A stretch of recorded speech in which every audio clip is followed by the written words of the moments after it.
Ele é advogado e tem uma formação robusta na área.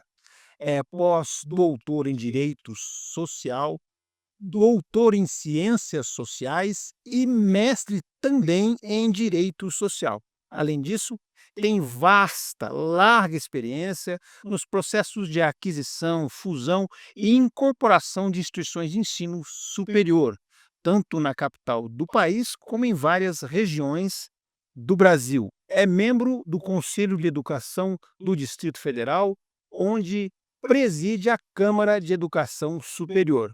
Currículo extenso para começar o programa. Boa noite, professor Márcio. Seja bem-vindo. É um prazer tê-lo aqui como convidado dessa noite.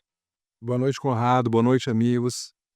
Inicialmente, gostaria de agradecer a você, Conrado, pelo convite e à Faculdade Guerra por esse momento especial, que é um momento para a gente conversar um pouquinho sobre educação superior no Brasil e a democratização do acesso a ela. Vamos lá, professor. Antes disso, eu me esqueci de falar que também o senhor tem formação em conselho, como conselheiro de administração. É isso? Isso. O que que é isso? É uma coisa nova? Como é que é isso?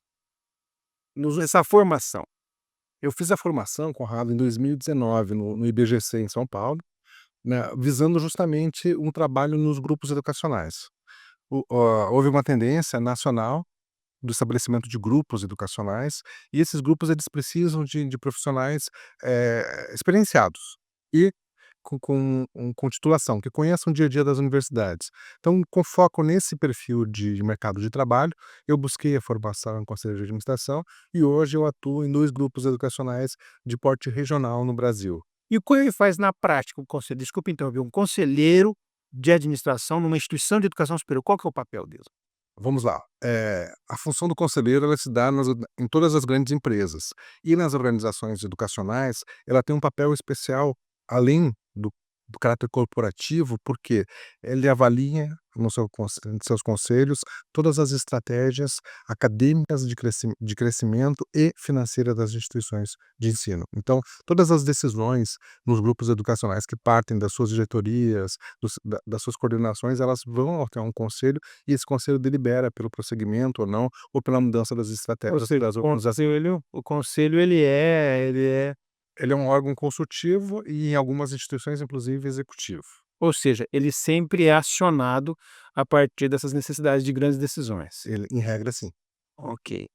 Professor, mas nós estamos aqui para falar sobre um assunto que ele ele sempre parece estar numa pauta que flutua numa temperatura quente, mesmo porque as mudanças na educação superior do Brasil, parece que elas aconteceram de uma forma muito, acentuada nos últimos anos, as pessoas estão tentando descobrir Avassalador. foi isso, o termo é avassalador.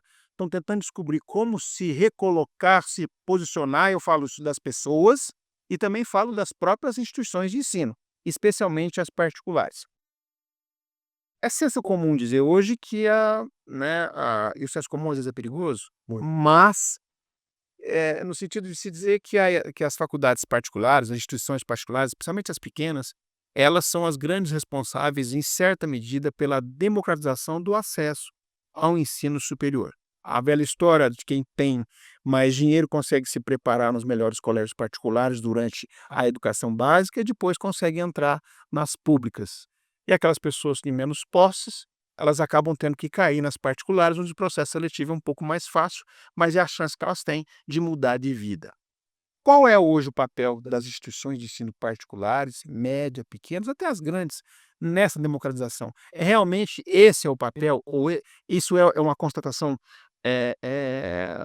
consolidada nesse sentido? Como é que o senhor vê esse cenário? Vamos lá.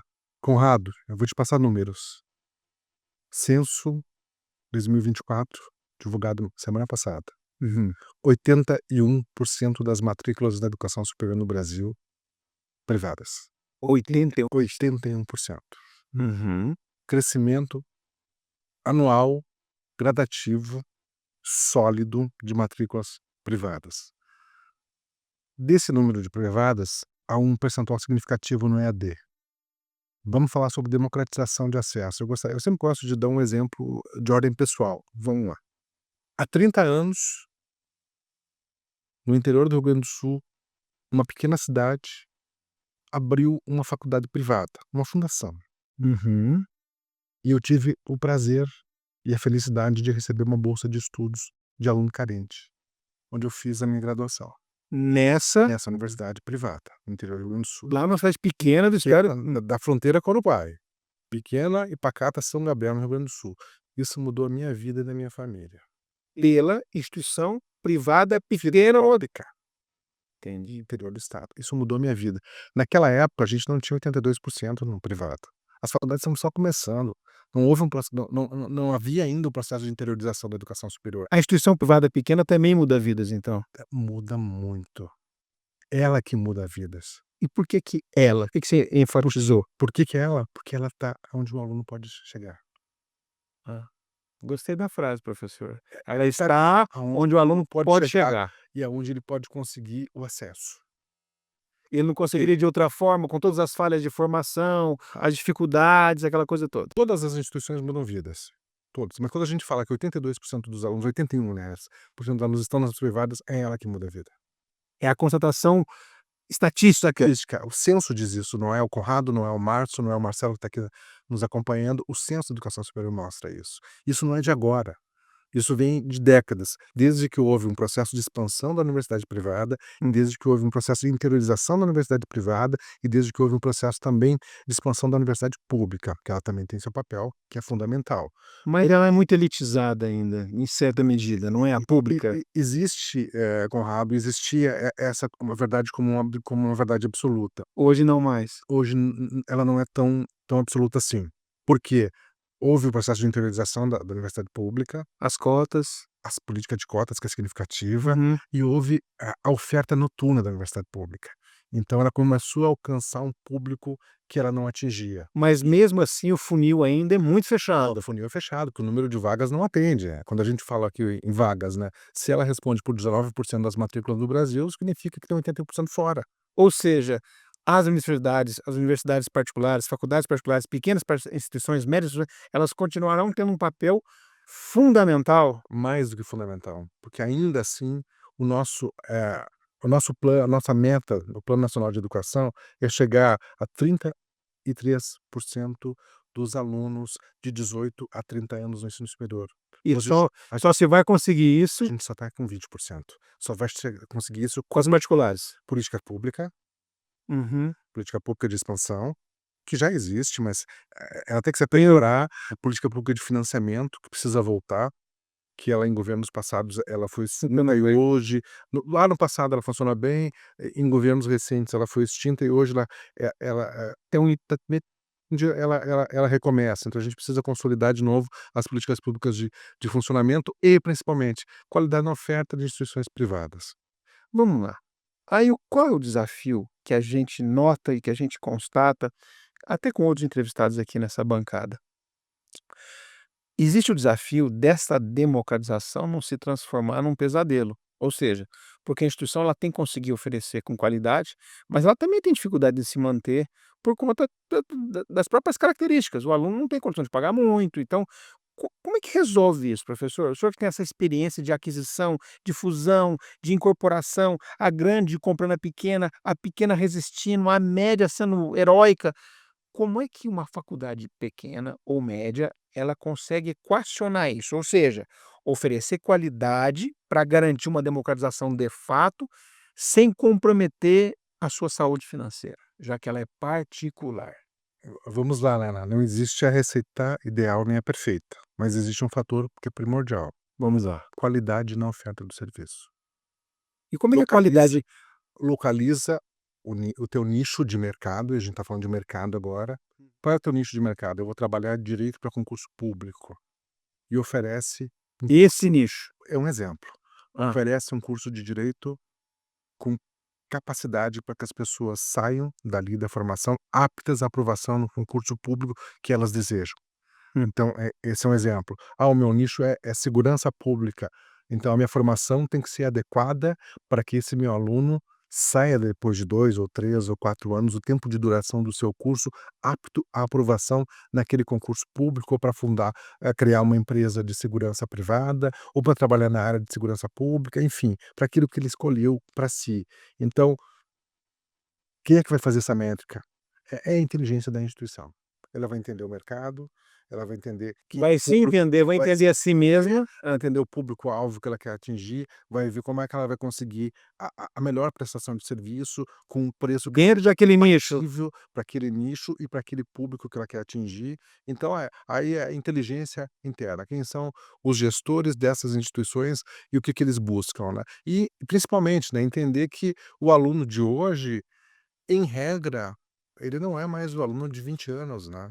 Qual a diferença dele? Ele está conectado, ele tem informação na palma da mão, ele sabe o que que ele quer em regra, ele sabe que caminho ele quer seguir, ele Mesmo sabe que ele tenha uma formação não adequada básica, hoje ele está mais informado, é isso? mais informado. A informação não é, em regra, não é Na procedimento, educação, não é exceção. sem dúvida. Ok, É, quem fala muito isso é o Harari. vamos lá. É, Mas ele tem uma ferramenta que nós não tínhamos. Então ele está mais e as coisas ficaram muito mais rápidas, então a universidade, a faculdade, ela tem que ser mais rápida na resposta. Ela tem que falar mais a linguagem desse aluno, ela tem que ser mais legal. Não no sentido de legislação, mas no sentido de bacana. A faculdade eu tenho que ter prazer, a faculdade não é só aquele espaço para mim ouvir um professor falar, ouvir a matéria no sistema, eu tenho que ver as pessoas falarem a língua da vida, do que acontece aí fora, então a gente não pode ela ficar tem que ter preso no passado.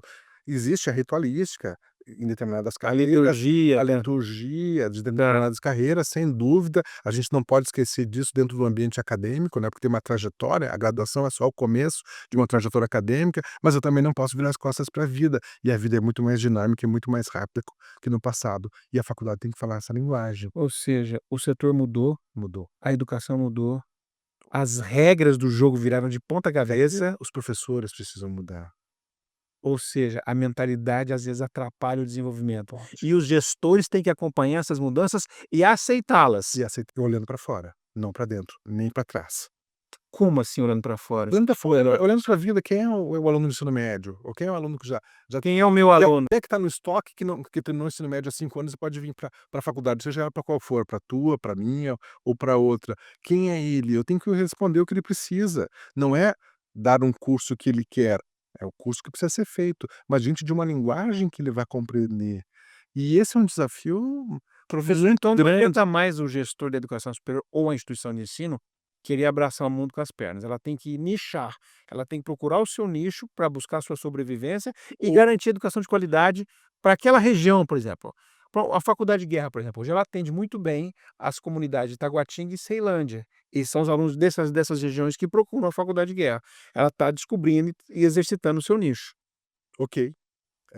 É um nicho específico dentro de uma área, de uma região que precisa Direito e segurança pública, que são os gosto duros. de uma região que É, precisa dessa oferta de é, serviço, na capital do país em que, é o lugar dos concursos. Então exatamente. tá, É, ela está no lugar certo com o produto certo. exatamente. Agora, ela está entregando o que o aluno precisa? Essa é uma pergunta interna, né. Entendi, entendi. É preciso então sempre buscar qualidade nesse sentido, é Se é isso. isso, aí tu me fez uma pergunta que, eu te respondi a pergunta, as pequenas faculdades. Aí, agora no meio Hã, do da tua interlocução, tu falou das grandes. As grandes é outra regra. qual outra regra? Né? Quais são os nichos que ela precisa desenvolver? Porque ela vai ter que criar pequenas faculdades dentro dela. Ela vai ter que criar necessidades que as Realidades pessoas achem necessárias. realidades distintas dentro dela. Vamos lá, vamos dar um exemplo hoje do curso da moda, que é a medicina. Né, a sua estrutura de medicina, ela é gigante. Para você ter um curso de medicina de qualidade, você precisa de uma estrutura Investimento muito alto. um investimento alto, uma estrutura hospitalar complexa, redes de apoio dentro do Sistema Único de Saúde, que é uma exigência de legislação, enfim. Então ali é um mundo paralelo dentro de uma instituição. Totalmente. Ok, necessário também. Há um processo hoje no Ministério da Educação, do programa Mais Médicos, de democratização do acesso aos cursos de medicina.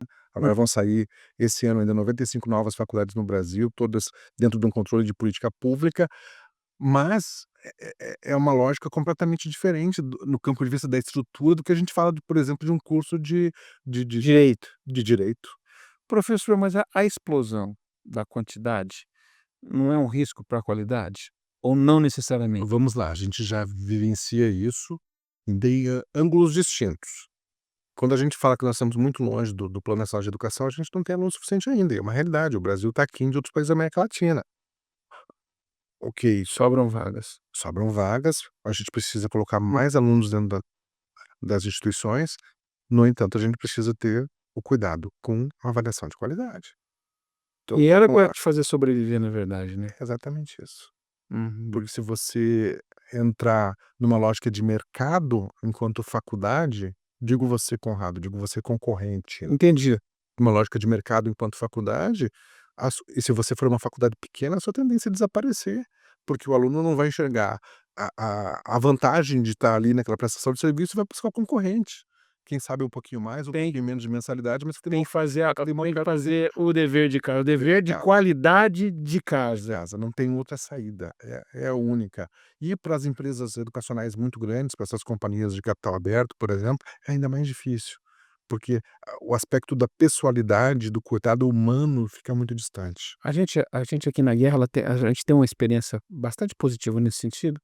Ao se, por exemplo, esse semestre que passou, nós tivemos 2 cursos superiores que tiveram, o reconhecimento pelo MEC, Segurança Pública EAD e Segurança Pública Presencial. Agora estamos partindo para reconhecimento de direito e para autorização do curso de psicologia. Então, quando a faculdade ela começa, isso é uma pergunta, quando a faculdade começa a ter os seus cursos reconhecidos, isso é um sinal bastante consistente de que ela está fazendo essa lição de casa.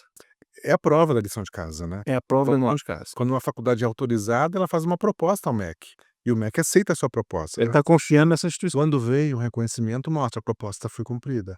E se o reconhecimento é a nível de excelência, então, a proposta foi cumprida a nível Com mérito. com mérito, com excelência. Então, parabéns à faculdade por vencer esse processo, né, por estar vencendo esse processo com mérito. Professor, e esse cenário ele, a gente está discutindo, vai ter que nichar, tem que ter nicho, as faculdades elas têm que descobrir e às vezes criar necessidades para poder principalmente as grandes. Eh, Esse é o futuro da educação? Aquela educação que está mentalizada, aquele que está quase que fossilizada, sedimentada na mente de 10 anos atrás, quando existia uma outra realidade de salários na educação, ofertas, isso não volta mais, professor? Não existe mais, não volta mais. Salvo raras exceções, por exemplo, um curso de medicina que a gente falou agora, que exige laboratório do primeiro ao sexto ano. E A vamos educação ao diagnóstico, mudou. não existe mais e não volta mais, de forma taxativa. Por quê? O que que aconteceu? O que que o que que foi essa lufada que virou educação superior de cabeça para baixo e exige das instituições de ensino particulares cada vez mais atenção para poder equilibrar a sua posição no mercado e oferecer educação de qualidade. O que que aconteceu? Uma pequena história para a pessoa entender por que que mudou tanto nos últimos 10 anos. Vamos voltar aqui um pouquinho no tempo? Hã. 10 anos, 2015, nós tínhamos no país políticas públicas sólidas de financiamento educacional.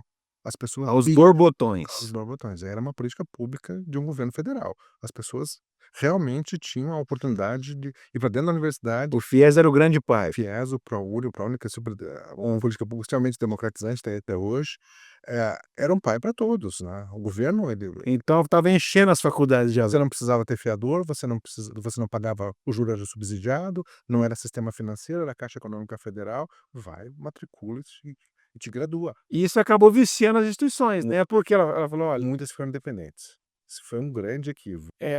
não, 70, 80% eram de FIES". Sim. E se o programa mudasse, ela ia perder toda a E o programa mudou.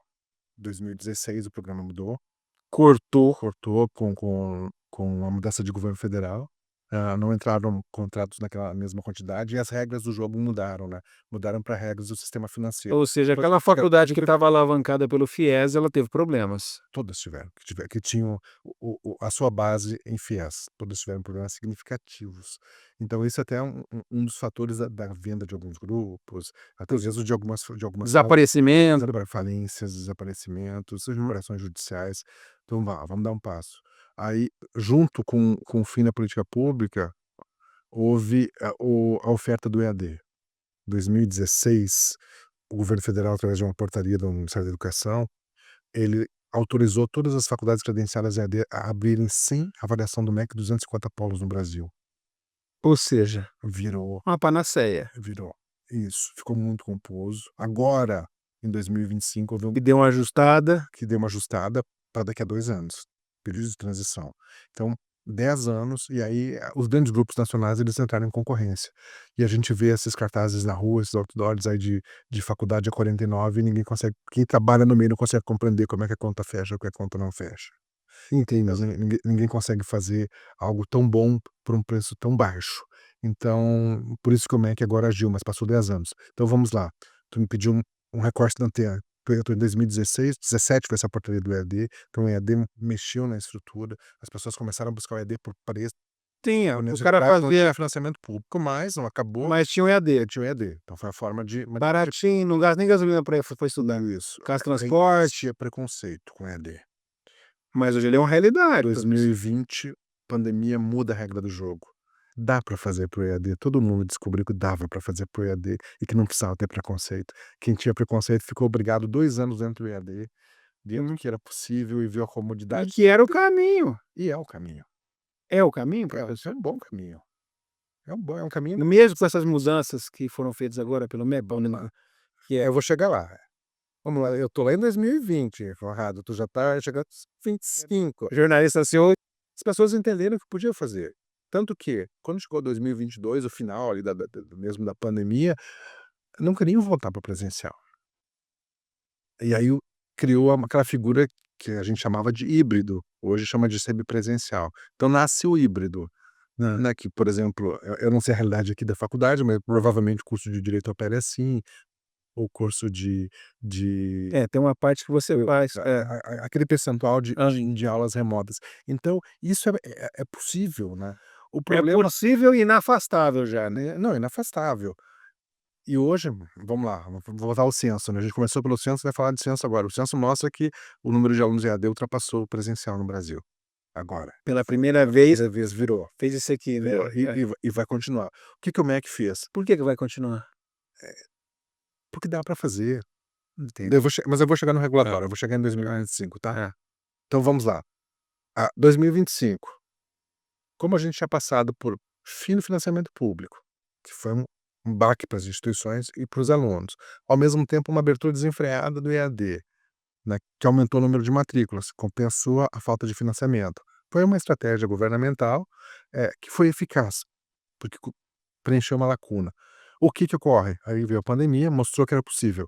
Os preconceitos foram rompidos, pelo menos A grande a maior parte deles. Evidente que eu estou falando de uma forma geral, há cursos que é impossível EAD, sim, né, uma odontologia, medicina é nesse. medicina, odontologia, a própria enfermagem, então é praticamente impossível, né, por mais que exista uma Mas a grande maioria dos cursos é tudo EAD, pode fazer por a EAD. grande maioria, a grande parte das ações sim, né. Então o que que aconteceu? Agora em 2025, depois de 2 anos de trabalho, o MEC sobre uma Fez um freio de arrumação aí. fez um freio de arrumação e estabeleceu que cursos podem ser EAD, quais cursos são semipresenciais e quais cursos são presenciais. Hum. E hoje 5 cursos no país são presenciais. Lembrando que o conceito de presencialidade é um conceito em que a maioria das atividades são em sala de aula, Mas mas existem atividades mesmo nos presenciais. mesmo nos presenciais. Então, hoje cursos presenciais do Brasil são medicina, odonto, psicologia, enfermagem e direito. Ponto.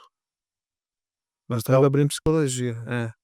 é o curso É o curso do da moda do momento e e do do futuro. futuro. E as pessoas cada vez É. também romperam o preconceito. Nós entrevistamos um psicólogo aqui há pouco tempo, né, nessa mesma bancada, e as pessoas depois da pandemia, elas se enlouqueceram. A demanda por uma resposta para as dores da alma aumentou exponencialmente. Exponencialmente. E aí isso lota consultório e lota o interesse pelo curso de psicologia. Exato. Então virou o curso da moda. Hoje é o segundo curso de saúde com o maior número de matrículas no Brasil. Isso cresceu em 5 anos. Não Hum. era. Hum. Ele só está atrás da enfermagem. Desde de matrícula, dados do censo. Ou seja, a E pandemia a enfermagem pandemia provocou uma série de mudanças avassaladoras, como você disse no início. significativas, avassaladoras. Então o que? Hoje o MEC traz essa regra, Aham. né, desses 5 cursos que são oferecidos na modalidade presencial, aqui elencados, uma série de outros cursos em regra de saúde que são semipresencial, aqueles que precisam do laboratório, né. Certo. E os demais, né, eles podem ser oferecidos no modelo, 100% virtual. Eh, com provas presenciais, essa é uma exigência também que foi importante nesse processo de buscar qualidade na oferta, né, porque ele até mesmo por força da pandemia e daquela abertura desenfreada, ele não teve um controle de qualidade. Então isso vem agora como uma regra das atividades presenciais nos cursos à distância. E aí, Conrado, um pouquinho do que tu falou da democratização. Esse curso chega lá no interiorzão do Amazonas. Esse chega. Esse chega, não precisa do prédio. Ao mesmo tempo aqui em Taguatinga, como é bom tu ter uma faculdade que tu vai ali, que tu conhece as pessoas, que tu é tratado pelo nome, Você conversa com a proprietária, conhece com a mantenedora. então, são essas questões que mudam de local para local. Então, o conceito do que é melhor, ele vai depender. Depende muito do local, do perfil e do nicho. Aqui, realmente, na Guerra, os estudantes eles têm acesso direto à mantenedora e eles elegem nas pesquisas internas que nós fazemos, isso como uma das coisas que traz mais satisfação a eles. E quem está satisfeito, permanece no lugar. Se ele permanece no lugar, ele vai estar gerando receita e vai estar se formando com satisfação também. Então, é a descoberta, por exemplo, mais ou menos se encaixando naquilo que o senhor está dizendo, que é justamente essa questão de buscar o nicho, São os entender e adotar aquele modelo sem ficar tentando espelhar outros modelos, cada um tem sua particularidade. Exato, É isso. exato. Não é Olha pra sua particularidade. não é aquela coisa, em escala industrial, nada disso, cada região. Nesse momento, não. Entendi, Até esse cenário ficar mais claro. entendi. Embora para cada instituição tenha uma receita diferente, né. Exatamente, porque o perfil do aluno. Existem aquelas instituições muito fisicamente muito grandes, que tem um custo operacional gigante por uma estrutura física do passado. Elas vão ter que agir de outra forma. Elas vão ter que serem fatiadas, Outros caminhos. E esse caminho não vai atender a necessidade dela, esse que a gente está conversando aqui. Professor Márcio, e o senhor acha, professor, doutor, pós-doutor, enfim, o senhor acha que existe hoje, nos gestores das grandes faculdades, ainda uma certa resistência, uma certa fleuma, sabe aquele como eu diria, aquele, eh, como se fosse mal exemplificando, mas para ficar mais bem-humorada a coisa, rico falido, tipo assim, ou aquela classe média alta que não tem mais dinheiro, só tem a pose. Acontece isso. Vamos lá, Conrado, porque essa questão é extremamente sensível, né. A gente estava falando da psicologia agora há pouco. Para Freud existe tudo, né, mas o mercado, né, eu opero hoje, aliás, há muitos anos dentro de um sindicato de mantenedor, o mercado já enxergou a realidade há muito tempo. Já chegou, já bateu a realidade, Já bateu a realidade há muito já tempo e já pôs o pé no chão. está buscando suas soluções, né. Então, Agora a tua não adianta ficar dentro do humano que existe em cada instituição. A gente não às pode vezes o cara tá lá, loucubrando, então, sei lá, sonhando com uma coisa, sabe, não, aqui e não é mais assim, pra ninguém, não é mais assim, não adianta. infelizmente. Claro que sempre existem as exceções, né, existem algumas empresas que trabalham com público-alvo com uma mensalidade alta. Mas aí nós estamos falando de aí é uma exceção Aqui excepcionalíssima. no Brasil existem instituições de nicho boas, excelentes instituições, Temos, padrão de qualidade excepcional, mas carésimas, para não dizer para um público caríssimas, muito específico, né, que que tem tem esse dinheiro para pagar também. de arcar com aquele investimento, né. Uhum, uhum. Então essa aí é uma outra realidade. Sim, É como se fosse, numa cidade enorme, aquele bairro de alto luxo, sim. de alto luxo, né, aquela coisa setorizar ali, porque ali estão as pessoas que têm mais dinheiro e vivem com é quase uma bolha, que não corresponde A nossa à realidade estatística. não, tá Ela é mas ela existe. mas ela existe, compõe até a estatística, mas ela é aquela que não vai mudar a história, ela vai ficar ali porque ela tem uma autossuficiência, enfim, Sim. não é ela não vai democratizar, ela não tem esse papel, o papel dela é outro, Ela enfim. democratiza enquanto política pública, né, porque ali ela vai ter o ProUni, ela vai ter uma cota, É, dentro de uma política então dá acesso mas é um número pequeno de pessoas a alavancagem não é lá. não, a alavancagem é aqui, é na cidade satélite, é nas regiões administrativas, é aqui que as pessoas estão, é aqui que as pessoas moram, é aqui que elas precisam de uma mudança de vida, e só a educação vai dar isso. Não existe outro caminho. Pode empreender? Pode. Pode ser um youtuber? Pode. Um influenciador de sucesso pode, mas é 1 milhão que vai fazer diferença na educação, não é isso. Muito boa a observação, eu queria entrar, já partindo para o encerramento. O senhor acha que hoje as redes sociais elas estão criando uma falsa imagem da autossuficiência? Olha, não, aquela ojeriza que as pessoas têm sem saber o que estão dizendo. Não, olha, eu não nasci para ser CLT, eu vou trabalhar por conta. Aí o cara trabalha 16 horas fazendo um carro de aplicativo, ou ele faz Garantia nenhuma. sem garantia nenhuma, ao passo que ele estudando numa faculdade que tem qualidade, ele pode realmente mudar de vida como o senhor mudou. Ele As redes sociais atrapalham, elas criaram uma falsa imagem de que todo mundo pode: "Não, eu vou trabalhar por conta". Às vezes isso me parece uma falácia. esse perfil de influenciador que vem de uma falsa meritocracia, ele causa um desserviço para o país. Esses gurus, sabe, esses coaches, É, meu Deus. cada caso é um caso, mas esse caso que vem de uma falsa meritocracia, ele é nocivo, porque não é. Para as pessoas desistirem. Elas desistem do caminho, que é um caminho mais difícil, Mas é sólido, sólido, é o único caminho possível. que é a educação O superior. resto é fantasia, o resto é sonho, o Aí resto é pega um que deu certo, sabe-se lá por quê, o que que ele fez de errado, enfim. E aí aquilo começa, não dá para reproduzir aquilo: "Ah, não, eu vou trabalhar por conta, eu vou vender milhões, eu vou ter milhões de seguidores". Às vezes a pessoa tem milhões de seguidores e não consegue fazer dinheiro, entende? esse é um problema grave e as pessoas não podem ouvir esse perfil de, entre aspas, influenciadores. Eles não fazem um bom serviço, porque não é esse o caminho. Nunca foi, né, Nunca foi e não vai ser, né, porque o caminho não é fácil, o pra caminho ninguém. ele é sofrido, o É, caminho você é. estava me contando que você começou lá atrás, há 30 anos, com a bolsa de estudo para chegar até aqui, a pós-doutor, E mesmo não foi assim, fácil. e não tem sido fácil até hoje, né. É porque Então, porque essa é a caminhada, né. É a caminhada que compensa. acho que as redes sociais elas passam uma imagem de muita facilidade, de muita a vida Não, não é um feed. não, a vida A vida real não é um feed. não é e não vai ser um feed. A vida real é dura, a vida real tem trânsito, a vida real tem sofrimento, a vida real tem muita alegria E tem e muita derrota. derrota, e a gente tem que vencer, sabendo resistir às derrotas, né. O vencedor, ele passa pela derrota e dá a volta, né. Nesse encerramento, professor, a gente está falando de vencedor e dessas derrotas. A educação, como membro do Conselho de Educação do Distrito Federal e como presidente da Câmara de Educação Superior. Nessas condições específicas, além de tudo, todas as outras, experiências que o senhor teve, a educação continua sendo o melhor dos caminhos? Conrado, a educação é o único caminho. Não existe um outro caminho possível para a mudança de vida de um país, senão com investimento pessoal em educação. Então, para cada um dos alunos, não só Hum. aqui da faculdade, mas de todas as regiões do Brasil, leva a sério.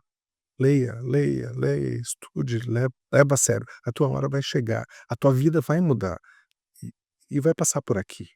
Esse é o caminho, e só esse é o caminho, né. A educação muda vidas e essa é a maior verdade. A realidade está aqui. Os outros caminhos geralmente são ficções que acabam levando a um desastre. Sim, acredite na tua faculdade. Ok, muito bom. Esse foi o professor Márcio Dias numa entrevista excelente e eu gostaria aqui de fazer minhas e da Faculdade de Guerra as palavras de uma pessoa com 30 anos de experiência no meio, professor Márcio Dias. Acredite na sua faculdade.